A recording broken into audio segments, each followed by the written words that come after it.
Hello and welcome back to the Reactivist Podcast. I'm Marlena Shaldo. I'm not sure if you caught this, but on The View, Sunny Hostin was talking about why she thinks Donald Trump wants to cut the Department of Education. It's not really about saving money. No. I think there's a much more nefarious reason for it. I think it's because without education, you get cheaper labor. I think what they want to do is create in the United States a permanent underclass, a permanent cheap workforce, because educated workers cost more. That is the bottom line, and that's what they're doing. That is a pretty strong opinion and quite the indictment, if you ask me. Let's start with the fact that Sunny Hostin is contradicting herself, because it wasn't too long ago where she said that President Trump just wants to deport all undocumented workers. Historically, undocumented workers or immigrants that are new to the country who don't have an education or a formal education are the people who are doing the quote unquote jobs that Americans don't want. Hence, cheap labor. So if they want to cut education in order to maintain cheap labor, why would they also be deporting people who are already considered the cheap laborers? There's something in between those two theories that aren't really adding up for me. Think of it this way. Take it off of the government level. If you were spending too much in your own household, or if you had a company that was moving into the red or in the red, you would do a full audit of all your expenditures and you would figure out what can be cut. This is obviously way more complicated on the government level, but it's still, I think, an essential exercise that needs to be done. What does add up for me is the amount of money and the amount of spending that our government is doing and what Elon Musk and Doge has uncovered since Trump took office. But let's just focus on the Department of Education. According to the U.S. Treasury Department, the Department of Education makes up 4% of government spending, which amounts to $268 billion.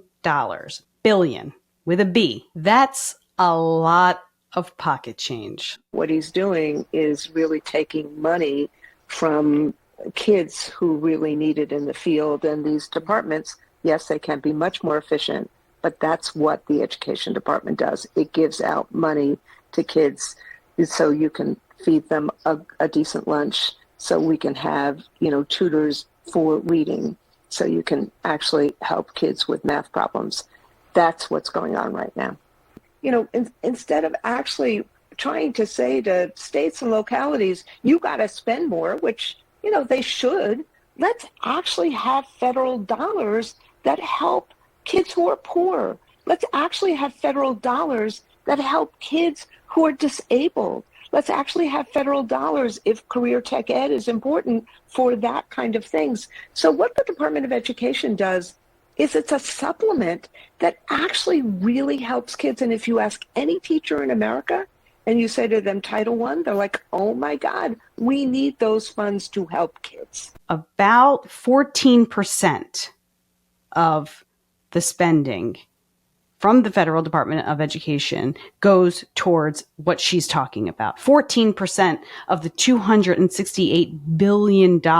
So you could keep that percentage for those particular programs and still cut spending in other areas of the Department of Education. There is a way to cut spending, excess spending, and not chop off everybody's legs from under them at the same time. I think to do a full audit is to see what is a necessity versus what is a non-necessity. I mean, I think that's fair. There are things that are essential, and then there are things that are non-essential. So what Weingarten is talking about could be considered essential, right? You're talking about impoverished areas, public schools who need federal funding. Fine, we'll consider that essential. But I'm sure there's a whole host of non-essential spending that's going on within the department where they don't need $268 billion in tax dollars. We know all about what's essential and non-essential. I mean, you could just go back to 2020. Where were all of these voices from the Democratic Party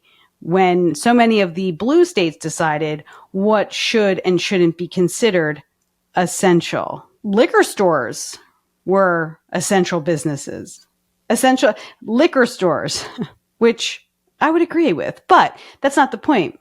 That was an essential business, but privately owned gyms and fitness centers, that wasn't essential. So alcohol was essential, but staying healthy through exercise was non-essential. We can talk about how essential and non-essential hurts people, but if you're going to talk about it, let's talk about all of it, not just the percentage of schools that need funding because they are in low income areas. I'm not disagreeing with Randy Weingarten, but there's a larger conversation to be had here when it comes to deciding what is on the chopping block. USAID, Medicaid, $50 million in condoms to wherever. Now that the Republicans are in charge of what is on the chopping block, they don't like it. But it was okay when they put people out of business based on what they considered essential and non-essential. Food for thought. I'm not going to sit here and pretend to be an economist, but hear me out. In the US, we have approximately 350 million people. Of those 350 million, we have around 275 million who are adults, people who are 18 and older. If you took 275 million away from $268 billion, you would still have billions of dollars left over in the Department of Education to either leave in place or distribute in other ways. But with that 275 million, you could literally give every adult in the US $1 million. Now, I'm not suggesting you give them $1 million as a lump sum, because then that would cause other economic implications in terms of the value of a dollar. However, you could come up with a plan where you pay each of these adults $50,000 a year for 20 years, which would come to $1 million at the end of those 20 years. You could tax that money because it would be considered income. Mind you, in many households, there are more than one adult living there, right? So you could have a household of two adults who are now getting an influx of $100,000 a year for 20 years. That could definitely soften the blow when it's time to send your children to school. You wouldn't need so much funding from the Department of Education because you could put some money aside, or all of it aside, depending on your situation, and then just pay for college. Am I right? Many of these Americans are senior citizens. They may not make it for 20 years. So all the money owed to them could trickle down to the generations coming behind them. So we're putting more money back into the hands of American citizens while still keeping billions in government spending, however they want to do it. Again, I know I'm not solving the Department of Education abolition in this scenario, but I just can't imagine that if what I just said came true, I don't think anyone would be complaining about either eliminating the Department of Education or at least cutting back the spending that the Department of Education has access to. Am I wrong? Now, what does $50,000 a year for every American adult do to the economy? This may jam up the economy in some way. Does it cause inflation? It can't really solve that particular issue that might arise with giving people this type of money, but there has to be a way. If everything that's coming out of Washington right now is 100% legitimate, and the numbers that they are putting out there in terms of spending that we have done, I just wonder what it will take for Americans to kind of get their hands on some of that money for themselves. Mind you, this country's in debt.